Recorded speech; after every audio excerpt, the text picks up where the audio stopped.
And that brings me to Exodus chapter 20.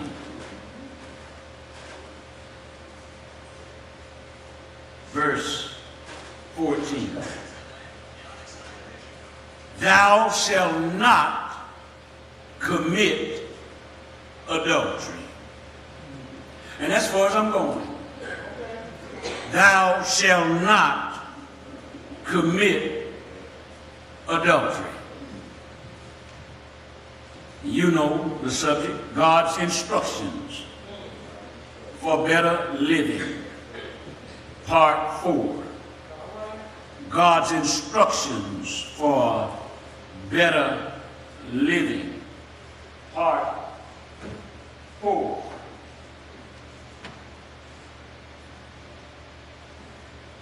Fatherly instructions or commandments of love. I need to just mention that the law or commandments, as we call it, is not born out of God's dislike for us, but is born out of God's love for us. If you love someone, you tell them how to avoid getting themselves in trouble. If you love someone, you show them how to keep from destroying their lives. So these are fatherly instructions born out of love for the children. Do you have instructions or rules in your household? Are they there because you love your children and do not want to see them hurt or have them destroy themselves? And if you like me, when I was growing up, I thought that all of those rules were about the fact that you were somehow or another in total dislike of me. You must not care about me. Why is it you won't let me hang out with certain people? The Joneses are doing it.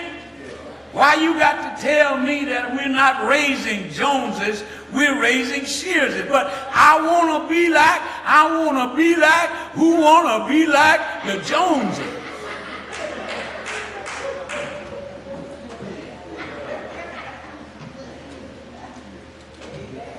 In a real elementary sense, the parental love of God gave birth to what we call the law or 10 Commandments. You could refer to instructions number 5 through 10 as God's neighbor instructions or neighborhood relation instructions or how to act in the hood. Honor your parents, as we talked about the other week.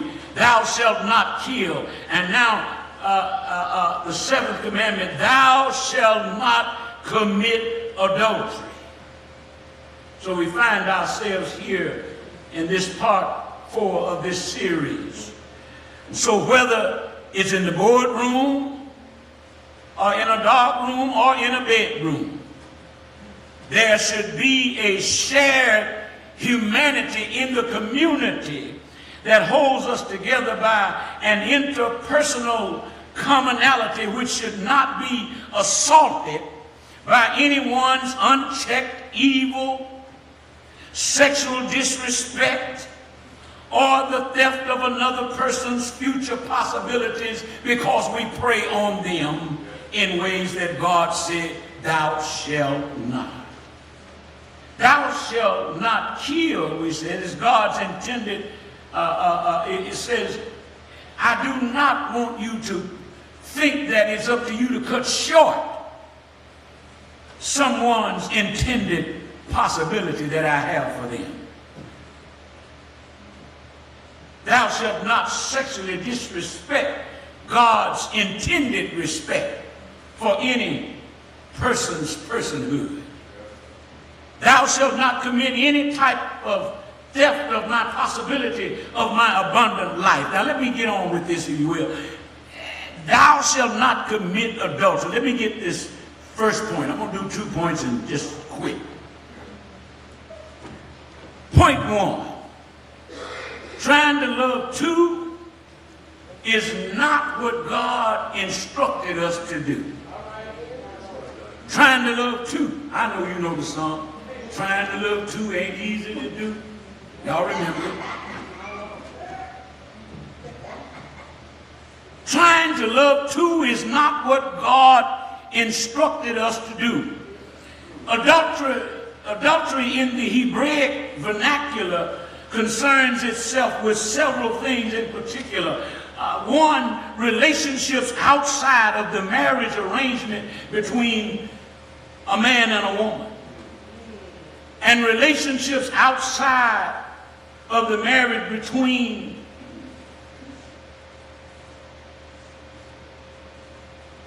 religious relationships along the way.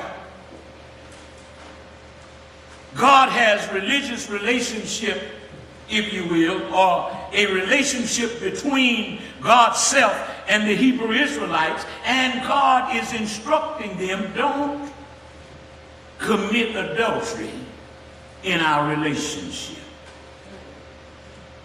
Then there's the relationship that goes outside the bloodline. God has spoken and says to Abraham, I will bring forth the Messiah out of your loins, out of your lineage. And every time you look up, somebody's trying to bring someone else or some other nationality, some other group into the relationship, and God is saying, what did I say? There will not be any other blood in this bloodline except that which I promised Abraham, and you all keep trying to play me for food. I think I shared with y'all before. Let me share this and let me get on with it. How many times do you see in Scripture where God has said, what I've said is true, leave it alone? I want you all to make sure that you always pass on the Abrahamic bloodline throughout the years until I bring forth the Messiah, because I have set you all aside so that the Messiah, the Christ, will come out of your loin. And we have Judah, for instance, who has several sons. First son marries, does what God tells him to do. It's in the Abraham line. But he died. But did not give his wife Tamar a son. Tamar goes to the father, Judah.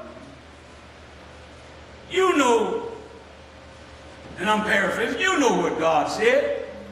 He said, yeah, I know, so you're to have my second son. See, it's the second son. To make a long story short, the second son does not give her a son. Now, Judah's getting concerned. I can imagine him thinking, must be something wrong with that woman. Every time I give her one of my boys, he come up dead. So I'm not going to give her my second son. My third son. So, what does she do? She go and sit on the side of the road and plays the harlot or the prostitute.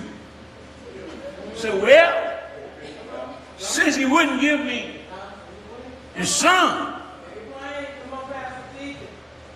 I'm going to dress up and hook up in such a way, I don't know how she did it. Maybe she put some new hair on top of her old hair.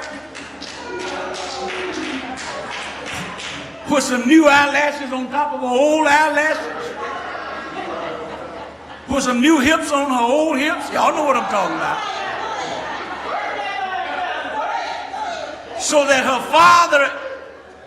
her father-in-law didn't even recognize her. She sat there on the side of the road. And when the father-in-law, the daddy of her two husbands, her two ex-husbands, her two dead husbands, when he came along, she talked him into the bed. I told y'all the Bible is the best soap opera you'll ever read. And when she talked him into the bed, a child was born. His name, Perez. And out of Perez came the lineage of Jesus Christ. Because God has a way of saying, you can try it your way if you want to, but there is no other way. I keep telling you, God is the only one I know who can take a crooked stick and hit a straight lick. You can try to crook it all the ways you want to, but I'm still going to have it my way, saith the Lord. Help me, somebody. So, let's look at something here about adultery. And this one we're all familiar with. God's instructions is that there should be marriage fidelity between a husband and wife to avoid children not knowing who their father is. Now, women, I've talked about this before and you all ain't gonna like me.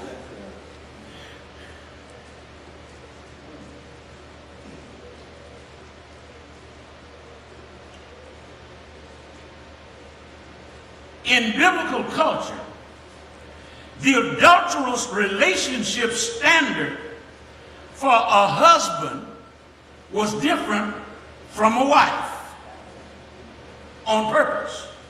Adultery was legally defined as a man having relations with a married or betrothed or engaged woman.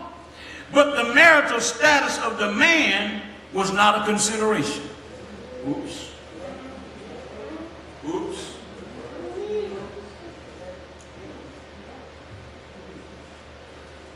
You can be married, men of that time, just don't have a relationship with a married or engaged woman.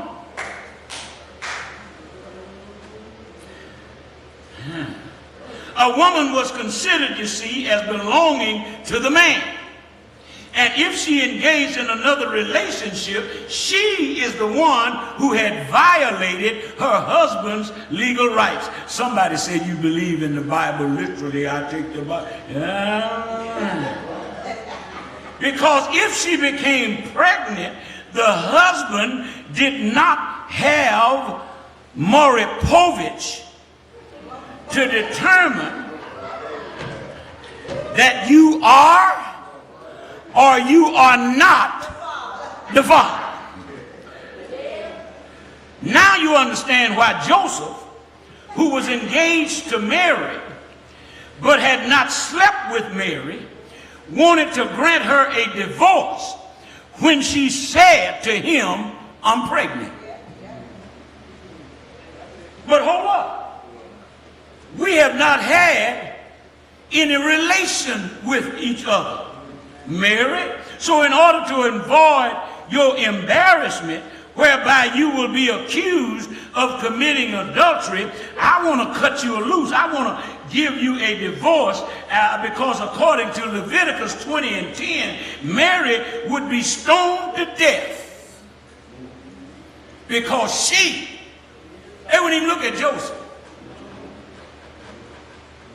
All he had to say, I was engaged to her. But we never had any relation. It didn't matter if Joseph had another wife. They still stoned Mary to death. But God spoke to Joseph. Said, listen here, boy, go to sleep now. And I'll meet you in your dreams. And I'll inform you that Mary is not guilty of adultery. She is still a virgin. She's pregnant with the Savior of the world, and it's not of man, but is of the Holy Ghost. Now that's one example that may help you understand that the marital status of a man was not considered as adultery so long as the woman he slept with was not married. Y'all ain't quite feeling me. And you ain't liking it, are you? In other words, in that biblical culture, a man could only commit adultery against another man, not against a woman. Do you remember that when David took Bathsheba, she was married to Uriah? And David already had 6 wives. Count them. Ahinoam, Abigail, Mahaha, Haggith, Abital, Eglon. But notice, when God chastised David about messing with Bathsheba, God did not say, David, you already have 6 wives. God said to David, if it was another wife you wanted, why didn't you ask me? And I would have granted it so. You did not have to mess with OPP, other people's property. In other words, David,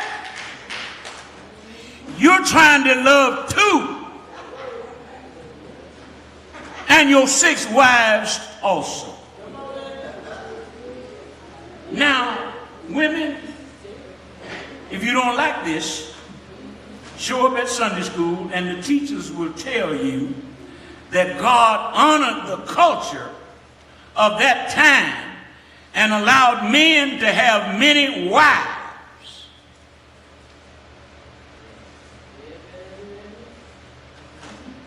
If you got a problem, take it up with God. But there was a reason why God honored that culture. How many of y'all say you want to be in that number when the saints go marching in? You know who will be leading the saints when they go marching in? The 12 tribes of Israel. Do you know who the 12 tribes of Israel are named after? The 12 sons of Jacob. Do you know that Jacob had 2 wives, 2 concubines, had children by his 2 wives and children by his 2 concubines, 12 boys and 1 girl. And the boys made up the 12 tribes of Israel. And there are 12,000 in each tribe. And 12 times 12,000 equal 144,000. And John in the book of Revelation said he looked and saw a number. The first number he saw marching in was 144,000. And then he said he saw a number that no man could number. That was us falling in behind Jacob's 144,000. Now we're pretending and acting like we got a problem with what God was doing. God did what God was doing because God wanted all of Jacob's children to always be able to say, well, I know who my mama is and I know who my daddy is. Jacob is my daddy. Leah is my mama. Jacob is my daddy. Rachel is my mama. Jacob is my daddy. Belha is my mama. You all are missing that. See, God was simply saying, I am not going to allow a woman, preacher Monique, to have a bunch of husbands because the children will not know who they'll be able to say. Well, I know that Monique is my mama.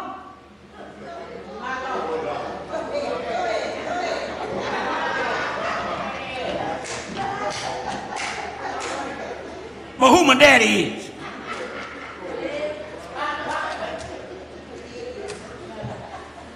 God is up to something. God is in essence saying this shall be a foreshadowing of the fact that I want all of my children to be able to say, I know who my mama is and I know who my daddy is. God is my father. Hey, I ain't got but one daddy. God has a way of saying, I don't care how you come into this world and how mixed up you are about it. When anybody asks you, who your daddy? God, my daddy. Woo. That's why Jesus said, from now on when you pray, pray our Father. Because God knew that there would be adultery. Well, let me move on real quick here. See, and there's so many ways we commit adultery. Folks are always trying to get around God. Some say, I can't commit adultery because I've never been married. And what they mean is, I've never rendered unto Caesar that which is Caesar's. I have not gone down to the county seat. I have not gone and gotten the papers that say we are married on paper. But you can't play God like that. Go through the Bible and show me where there was a preacher and a paper when Adam knew Eve. When Adam and Eve came together in relation, when, as the word is, when they knew.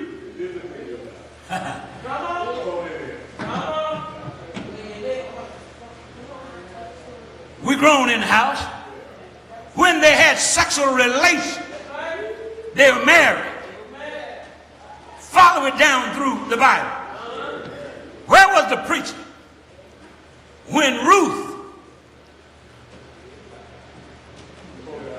came to the field of Boaz, saw Boaz, got down off of her beast of burden, went in the tent with Boaz.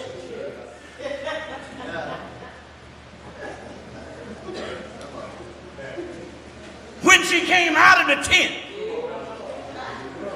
with Boaz, they were husband and wife. I need to tell somebody right here. I need to tell somebody real quick. If you're not a virgin, be ye man or woman, you need to go home, pull out the calculator, and try to see just how many husbands and wives you actually have. Because every time, I didn't say every time you went to bed with one, that was your spouse or your husband in God's sight. So you can't play that game with God.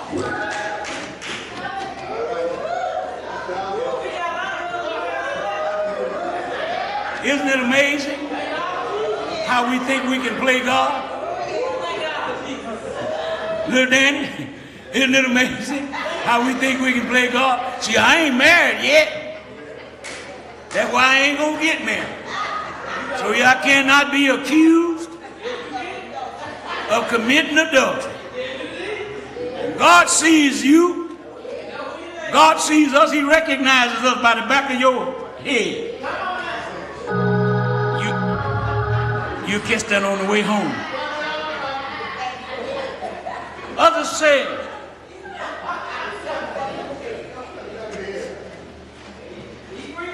Others say, I can't admit, I don't admit adultery. See, we always measuring ourselves up to human standards and not God's standards. I don't commit adultery, but I don't look, I don't touch.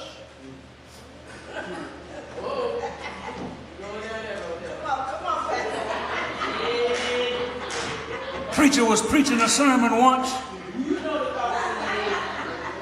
Preacher said, I say unto you that if you lust in your heart, how many of y'all ever lust in your heart? Can I get in the line? Get in the line behind me. Get in the line behind me. Preacher said, I say to you, if you have lust in your heart, you have already sinned. And there's always somebody who's going to try to see if they can beat what the word says. So a little old lady came up to the preacher afterwards. Said, Pastor, did you say if you lust in your heart that you've already done the act and committed adultery? He said, yes. She said, well, explain this since you're so bad. She said, why it don't feel the same? You'll catch that one on your way home too. But Jesus said in Matthew 5:28, anyone who looks lustfully. See, you can't get around God. Jesus said, if you look lustfully, you've already done it.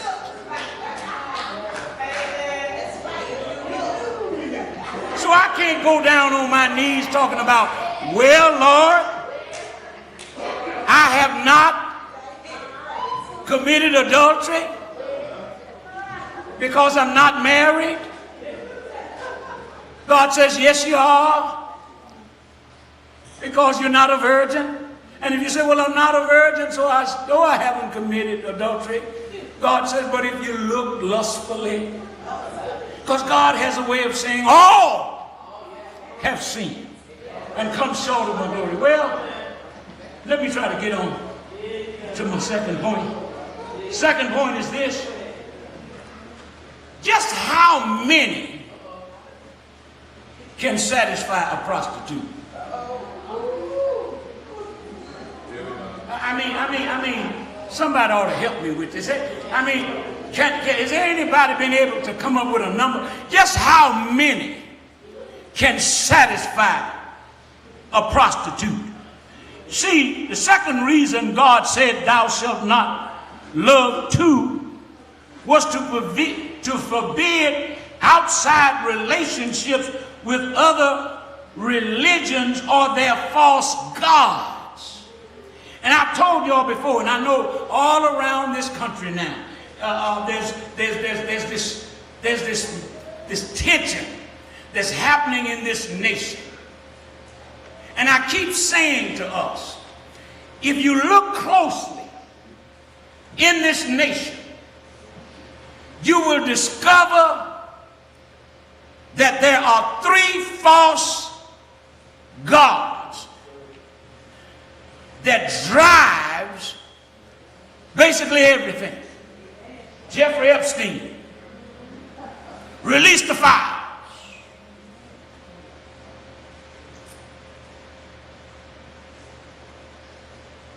What are those three false gods that we always trying to make love to? Money, power, sex. In the Garden of Eden, what was it? Power. Did God say don't eat of this? God knows the day you eat of this tree, you shall be like God. Power. And the day they ate of it, they became naked. Ooh, look at there. Sex. Y'all ain't trying to hear. Y'all.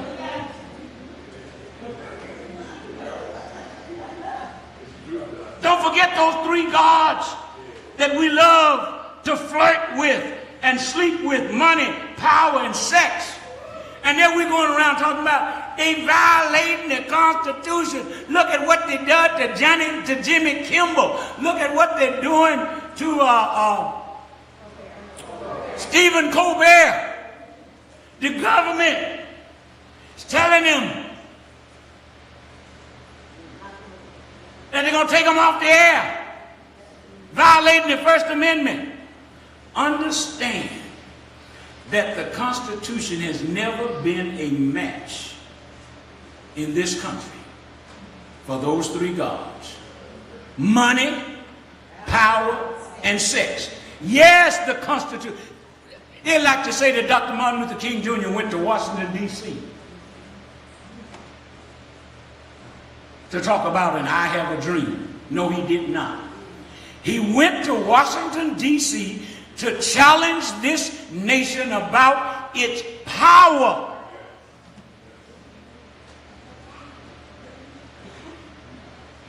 And he was putting it up against the Constitution. I read, he said, somewhere in the Constitution that all are created equal. But over here, I see a power going on. Power that has issued us a check that has come back marked insufficient funds. We refuse to believe that the bank vaults of justice are bankrupt. Think about it.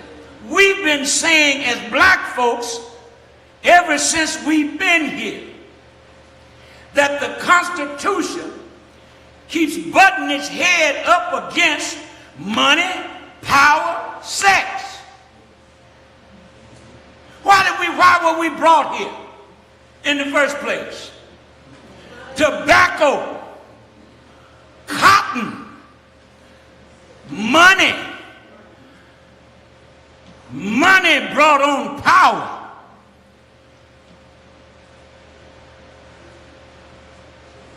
And with money and power came something else. Who was running up and down the slave quarters? The one with the money and the power. Raping and pillaging. Y'all ain't, come on, someone, come on. So, Sister Attorney, every time you go to court, you find you arguing the Constitution. They're sitting there looking at you, and they bring power and money to bear. They said justice is blind, but justice looks out underneath that blindfold and say, how much money do you have? How much power do you have? Have you noticed?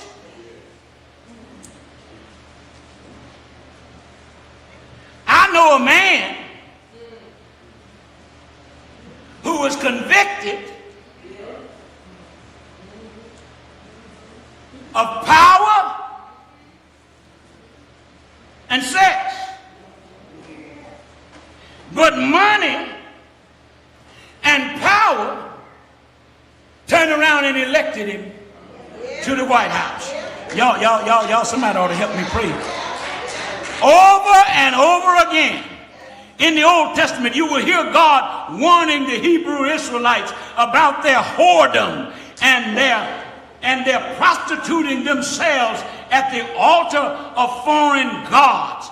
If they were not dating Baal or Baal, the Canaanite storm fertility god, they were fooling around with the Canaanite Ashtoreth goddess, which involved ritualistic prostitution and child sacrifice. But that wasn't enough. And so if it wasn't Ashtoreth who didn't satisfy them, then they had an affair with Asherah, another fertility god, whereby they worship sacred trees and poles erected on an altar. And when they met Molech, an Ammonite god involving child sacrifice, they also tipped out with him. Said, let's have a one-night affair. And then there was Chemosh, of the Moabites, and then Dagon of the Philistines, and the Egyptian pantheon's god. And they went to bed with the gods of Syria, Zidon, and Amnon. And it got so bad until God called his prophet Hosea and said, I need a demonstration of what happens when people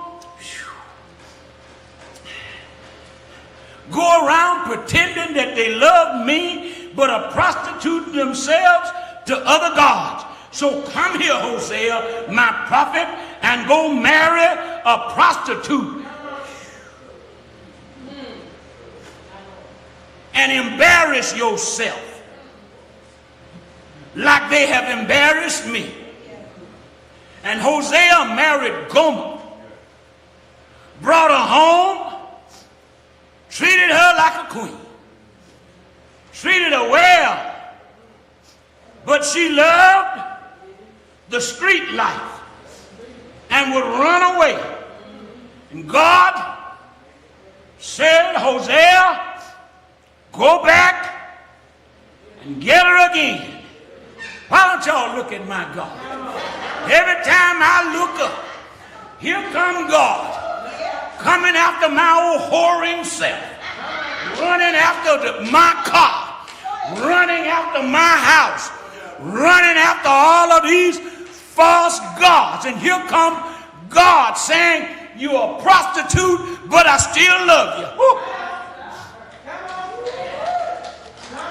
Every time the husband would go back and get her, bring her home, treat her well, she would go back again, had no respect for herself, dressed up like a whore, laying down with dogs and rising up with fleas, while steadily singing, street life is the only way I know.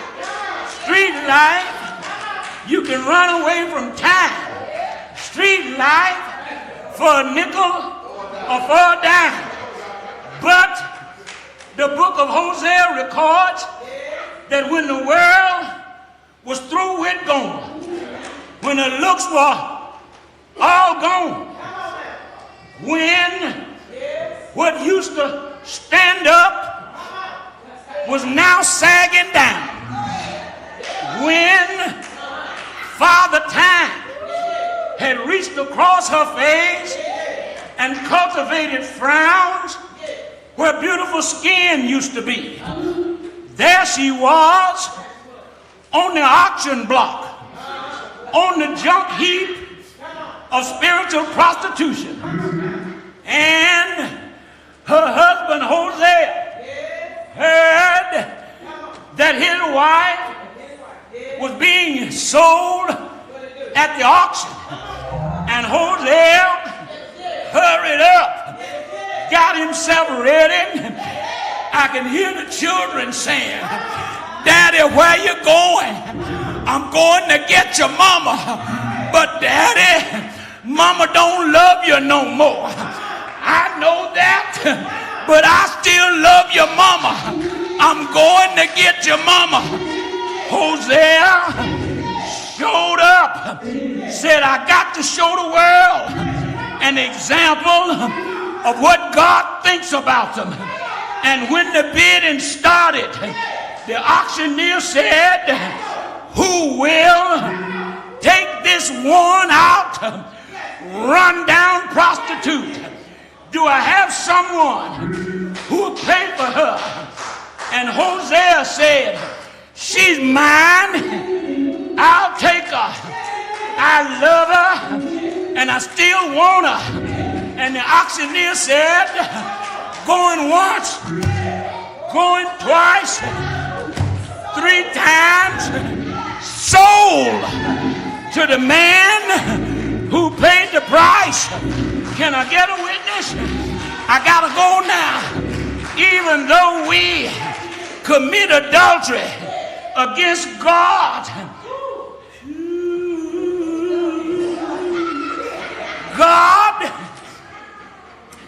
the marriage originator, sent Jesus to be the husband of the church, and the Holy Ghost to be the reminder of the vows that the church took.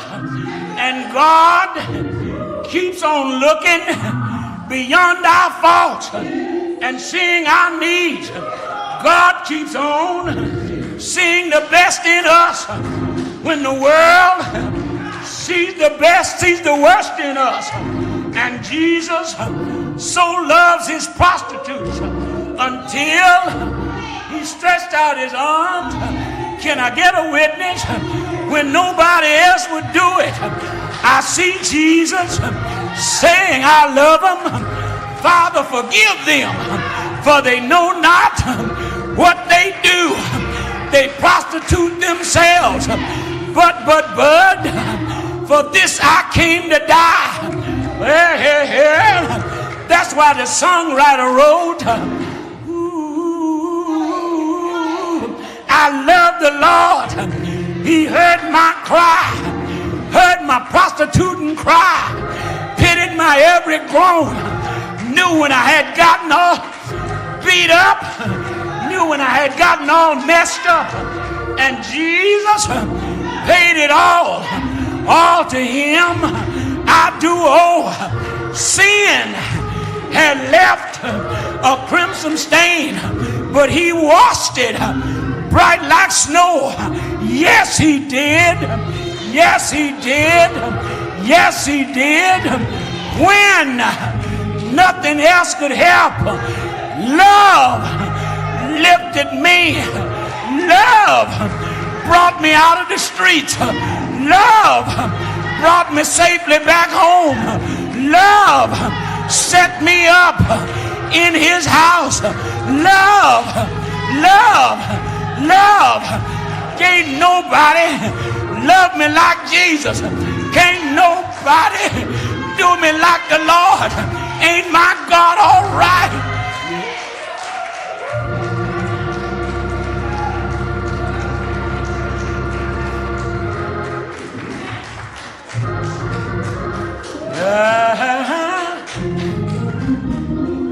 No more prostituting around.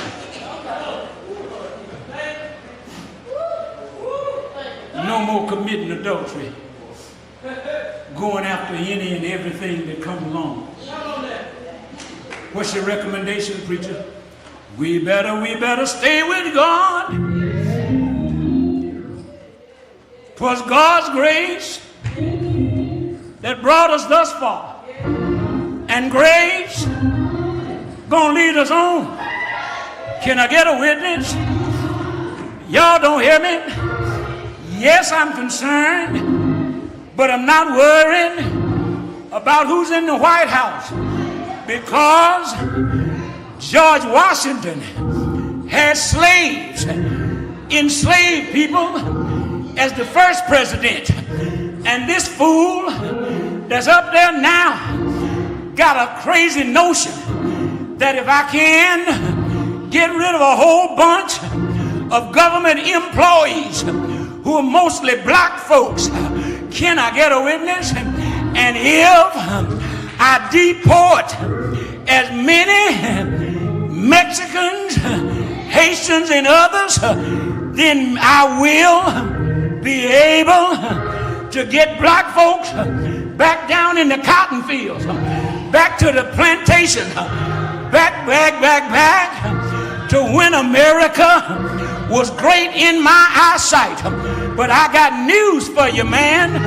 Don't play with my God, because the God I serve is the same God on today that he was on yesterday, and he'll be the same on tomorrow. Don't play with him, because Donald Trump, the God I serve, will pluck your butt from the throne. The God I serve will take you out of here. Don't you mess with God.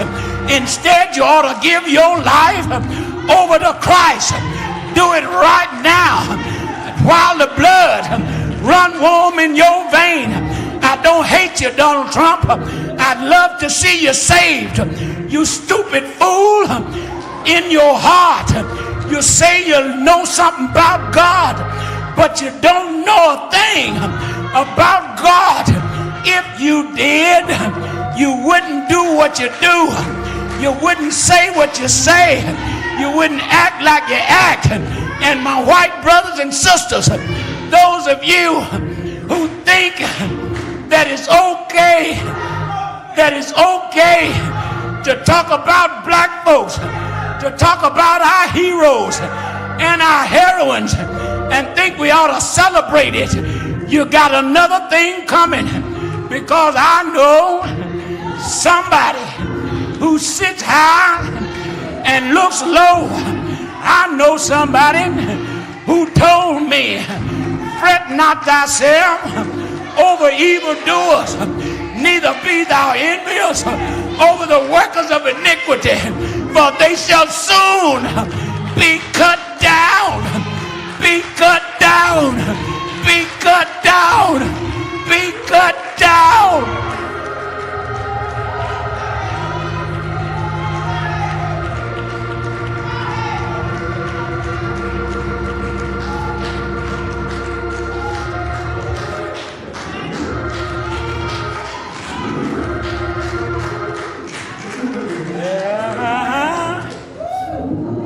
Do not be surprised. In a few days, you're going to see some great big pictures erected in places in this country. Pictures like you're in a communist nation, like you're in Russia somewhere. Pictures of he who wants to be king. You're going to see some Donald Trump, big, great, big. You know how if you're in Russia, you're riding along, you see pictures of Vladimir Putin, because you must worship him. Worship God only. Nation, United States of America, worship God only.